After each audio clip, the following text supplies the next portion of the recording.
Hey everyone, I'm a small lizard, and you get to delve into my mind as you try to solve this complex numbers question, where we have wk is a complex number for all positive integers of k, and mod w1 equals to mod w2 equals to mod all the way to wn. And we need to show that, well, this weird equation where the modulus of w1 plus w2 plus all the way to wn equals to mod of 1 over w1 plus 1 over w2 plus all the way to 1 over wn. Strange, yes. Novel, yes. Give it a shot and see where you land. Okay, hope you guys have actually tried, and this is how I would do it. First thing that jumps to my mind is modulus being given to you, and the modulus is 1.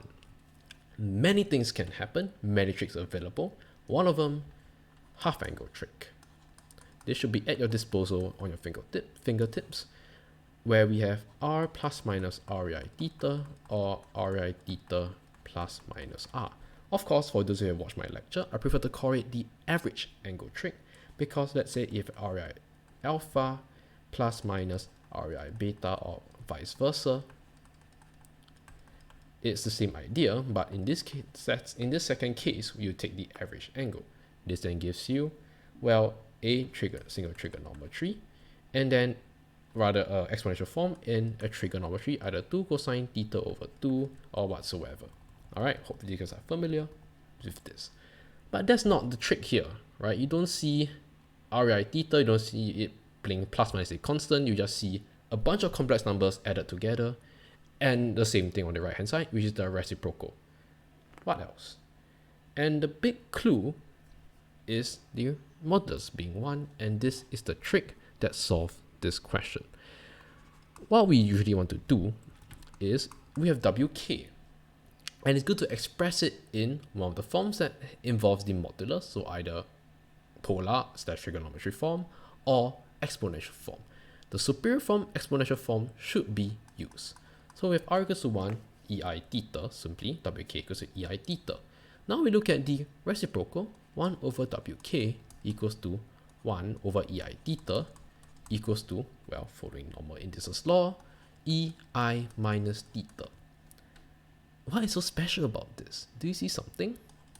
Hope you do, because if, let's say, this complex number as a, and the modulus is r, let's say a equals to x comma y, has argument theta, we notice that if we have an argument of minus theta, we essentially get back the same idea, mod r, but you notice that here is a same x value, but the y value is negative.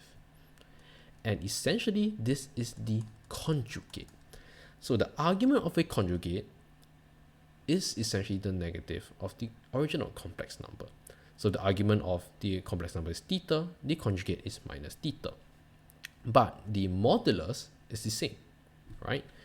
So which is mod r and mod r. So simply put, we have this identity that we need to keep in the back of our minds, is that if we have a complex number z equals to REI theta, z conjugate is REI minus theta. And you notice that we have it right here, right? We have ei minus theta and ei theta. Both modulus are 1. As such, this 1 over wk equals to wk conjugate. And how does this help us? Now we break it down to left hand side and right hand side. On the left hand side, we have mod w1 plus w2 plus all the way to wn. Going back to the very basic form, the Cartesian form, we can let this give us mod a plus bi. Alright, and this would equals to the square root sum of squares, a square root a square plus b square. Now we focus on the right hand side. We have 1 over w1 plus 1 over w2 plus all the way to 1 over wn. This is equals to, as we're going to use what we have found out, w1 conjugate plus w2 conjugate plus all the way to wn conjugate. And because we're adding all the conjugates of the original complex numbers, we'll get a negative imaginary part, right? So if this is alpha plus beta I, this will be alpha minus beta I. You add all the different betas, all the negative betas together, you notice that you get back minus bi, the conjugate of the result as well. And you notice that the value, the modulus, is simply a squared plus minus b whole thing squared, which is the same as root a squared plus b squared as well.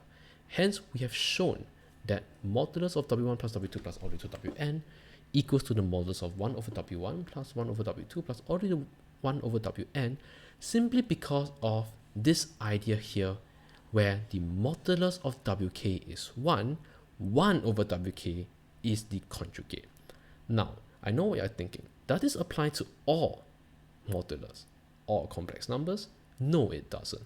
Now, if we go back to the gray equations, we have 1 over z equals to 1 over r ei minus theta. Notice that the argument fits, but the modulus, one is r, one is 1 over r.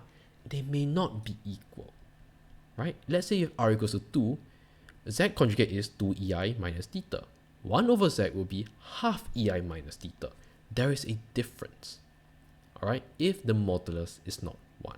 As such, 1 over z equals to z conjugate if and only if r equals to 1. Why? Equate these two equations together. You notice that you get 1 over r equals to r, and r squared equals to 1. R must be 1 because it is a modulus, it has to be bigger than 0. So this is one of the identities of modulus, one complex numbers where the reciprocal of that complex number is the conjugate.